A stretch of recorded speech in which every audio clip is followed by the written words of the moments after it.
शायद आपको नींद आ रही है। जरूर कुछ वहम हुआ है आपको। कुछ देर आराम कर लीजिए। आखिर वो क्या था? सुनील ट्रक के पीछे खड़ा रहा।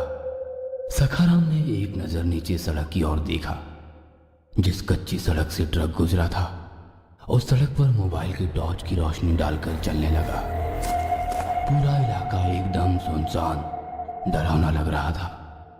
घुटनों तक हरी घास का मैदान, बीच बीच में छोटी मोटी झाड़ियां और बीच में से निकलती कच्ची सड़क। दूर दूर तक ना कोई घर, ना इंसानी बस्ती नजर आ रही थी। पीछे चलते हुए सखाराम एकदम से चौंक गया। ट्रक के पीछे 50 फीट की दूरी पर एक बबूल का सूखा पेड़ नजर आ रहा था। उन्होंने टॉर्च की रोशनी पेड़ के ऊपर मारी और धीरे धीरे आगे बढ़ने लगे। उस पेड़ में कुछ तो अजीब सा था जिसने सखाराम का ध्यान अपनी तरफ आकर्षित किया। सखाराम को इस तरह आगे बढ़ता देख सुनील थोड़ा डर गया और विनती के स्वर में सखाराम से कहने लगा, अन्ना, इलाका अजीब सा लग रहा है। चलिए यहाँ से जल्द निकलते हैं। अनजाने इलाके में रुकना खतरनाक हो सकता है। सखाराम ने सुनील की बातों को पूरी तरह से नजरअंदाज कर दिया। वे एक एक कदम चलते हुए उस बबूल के पेड़ के पास पहुंच गए और अब टॉर्च की रोशनी में उन्हें सब कुछ साफ साफ नजर आ रहा था, और जिसकी वजह से सखाराम भी थोड़े डर गए। बबूल के पेड़ की टहनियों से कहीं काली गुड़िया लटक रही थी। छोटी मोटी गुड़ियों को किसी ने पेड़ पर टांगा था। सखाराम दोबारा से देखने लगा। उसमें से एक गुड़िया काफी अजीब सी लग रही थी। पेड़ की एक टहनी से लटकी काली गुड़िया की आंखें इंसानों की आंखों जैसी जीवित लग रही थी। उस गुड़िया के गले में रस्सी का एक छोर बंधा था तो दूसरा पेड़ की टहनी से बंधा था, जैसे वो सखाराम को घूर रही थी। चारों ओर फैले गहरे सन्नाटे की वजह से दिल में अजीब सा डर पैदा हो रहा था। सखाराम ने धीरे से अपना हाथ आगे किया। सखाराम के दिल की धड़कन तेज हो रही थी। ट्रक के पास खड़ा सुनील चुपचाप सखाराम की वो हरकतें देख रहा था। अपना हाथ आगे बढ़ाते हुए उस गुड़िया के पास ले गया और अगले ही पल उस गुड़िया के पीछे से एक चमगादड़ चीखता हुआ तेजी से आसमान की ओर झपट पड़ा। उस आवाज से सखाराम के पैरों के नीचे से जमीन सरक गई। वह धड़ाम से पीछे की ओर गिर गए। सखाराम को इस तरह जमीन पर गिरा देखकर सुनील काफी डर गया, और तभी अचानक से बहने वाली हवा के झोंकों ने जमीन पर खड़ी घास पत्तियां हिलने लगी। यह देखकर सुनील की धड़कनें तेज हो गई। अन्ना, अन्ना जल्दी उठो, निकलो यहाँ से। ये जगह कुछ अजीब सी लग रही है। सखाराम की नजरें अभी भी पेड़ के ऊपर ही टिकी थी, और तभी उन्हें पेड़ के पीछे एक काली परछाई नजर आई जो सखाराम को ही घूर रही थी। सखाराम की नजरें परछाई पर ही टिकी थी। वह धीरे धीरे उठकर खड़ा होने लगा।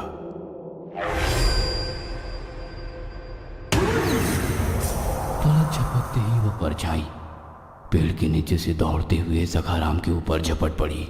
अन्ना, मैं आपके हाथ जोड़ता हूँ, जल्दी चलो यहाँ से। सुनील की ये बातें सुनकर बिना वक्त गवाए सखाराम भी दौड़ता हुआ ट्रक के पास आ गया। सुनील, जल्दी से ट्रक में बैठो, कहते हुए सखाराम ड्राइवर सीट की तरफ चलने लगा तो ट्रक की दूसरी ओर से सुनील ट्रक के अंदर आकर बैठ गया। दोबारा से सखाराम ने उस पेड़ की तरफ देखा। लग रहा था जैसे काले अंधेरे में खड़े उस पेड़ के पीछे कोई उनको झांक रहा है। सखाराम ड्राइवर सीट पर बैठ गया और चाबी घुमाई पर स्टार्ट ही नहीं हो रहा था। ये क्या मुसीबत है? सखाराम के डरे सहमे चेहरे की तरफ देखते हुए सुनील ने पूछा, अन्ना, अब क्या हुआ? जल्दी निकलो यहाँ से। आवाज मत करो। सखाराम ने सुनील को चुप रहने के लिए कहा और धीरे से ट्रक की खिड़की से झांक कर पीछे की ओर देखा, और उनकी आंखें फटी की फटी रह गई। पीछे का नजारा देखकर सखाराम अंदर से दहल गए। डर उनके दिमाग पर इस तरह हावी हो गया था जैसे वो जोर जोर से चीखना चाहते हो। कुछ ही सेकंड में उनके माथे पर पसीना आ गया। लगातार चाबी घुमाकर ट्रक का इंजन स्टार्ट करने की कोशिश कर रहे थे। सखाराम की हालत देखकर सुनील के दिल की धड़कनें भी बढ़ गई।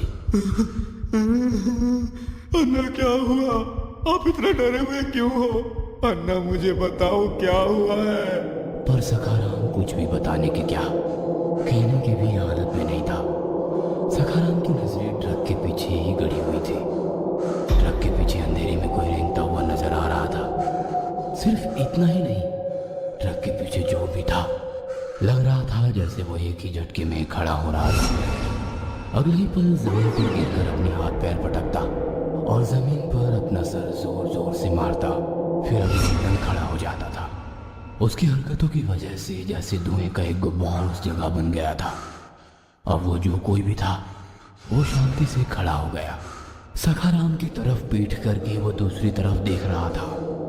कुछ सेकंड एक गहरा सन्नाटा छाया रहा। सखाराम ने दोबारा चाबी घुमाकर इंजन स्टार्ट किया। किस्मत से इस बार इंजन स्टार्ट हो गया। पीछे खड़ी उस डरावनी आकृति ने झट से अपनी गर्दन घुमाकर सखाराम की ओर देखा और आसमान हिला देने वाली खौफनाक आवाज उस आकृति के मुंह से निकलने लगी। ट्रक शुरू हो चुका था और कुछ ही सेकंड में उनका ट्रक कच्ची सड़क पर दौड़ने लगा। सखाराम खामोश होकर ट्रक चला रहे थे। डरा सहमा सुनील भी चुपचाप पीछे बैठा ट्रक की कांच से आगे देख रहा था। देखते ही देखते ट्रक ने काफी तेज रफ्तार पकड़ ली। सड़क पर नजरें जमाते हुए सखाराम ने सुनील से कहा, किसी भगवान पर यकीन करते हो? मतलब जिस भी भगवान की पूजा करते हो, जिस भी भगवान पर यकीन रखते हो, उसकी प्रार्थना करो। अन्ना, अब तो हम काफी दूर आ गए हैं, अब कैसा डर? सुनील, हम दूर आ गए हैं लेकिन उसके इलाके से बाहर नहीं आए हैं। शैतानी शक्ति अभी भी हमारे आसपास है। जब तक हम उसके इलाके से बाहर नहीं निकलते, हमारी जान बचना मुश्किल है। कभी भी हम पर झपट सकती है। सखाराम की बातें सुनकर सुनील पूरी तरह से सिकुड़कर पीछे कोने में बैठ गया। ट्रक ने और रफ्तार पकड़ ली थी।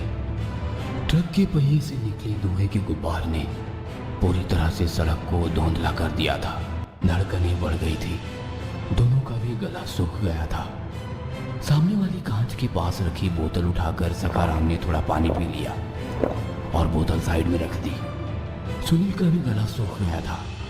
उसने बोतल उठाने की कोशिश की कि तभी बोतल नीचे गिर गई। बोतल उठाने के लिए वो नीचे झुका ही था कि तभी गाड़ी ने किसी चीज को जोरदार टक्कर मारी। यह देखकर सुनील काफी डर गया और सखाराम की तरफ देखकर बोलने लगा, अन्ना, ट्रक के सामने कोई आया था क्या? बोलो ना, आपने किसी को ट्रक से कुचला है क्या? अन्ना, मुझे बहुत डर लग रहा है। अन्ना, कुछ तो बोलिए। कुछ नहीं हुआ, तू चुपचाप अपनी जगह पर बैठ। कुछ तो हुआ है। आपके चेहरे से साफ साफ लग रहा है आपने किसी को टक्कर मारी है। क्या हुआ है, बोलिए ना, मुझे बहुत डर लग रहा है। बोला ना, चुप बैठ, वरना तेरे कान के नीचे झापड़ लगाऊंगा। इतना कहकर वो सुनील की तरफ पीछे मुड़ा और ट्रक एक जगह रुक गया। सब कुछ जैसे शांत हो गया, पर सड़क पर उठने वाली धूल के गुब्बार के बीच ट्रक पूरी तरह से गायब ही हो गया। सुबह होने को थी, पर सूरज अभी निकला नहीं था। ट्रक की ड्राइविंग सीट पर बेहोशी की हालत में पड़े सखाराम को थोड़ा होश आया। मतलब किसी ने मुंह पर पानी मारकर जैसे उसे उठाया था। उसका ट्रक सड़क को छोड़कर एक वीरान सी घास के मैदान पर खड़ा था। सखाराम ट्रक से नीचे उतरा। लोगों की काफी भीड़ जमा हो गई थी। तभी उसका ध्यान एक पेड़ की टहनी पर गया और झट से उसे रात की वो घटना याद आ गई।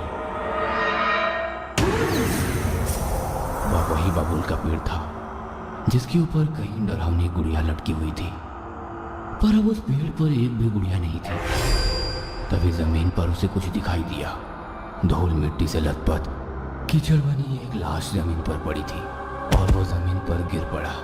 एम्बुलेंस के सायरन की आवाज धीरे धीरे उसके कानों में गूंजने लगी और रात का वह मंजर उसके नजर के सामने आ गया।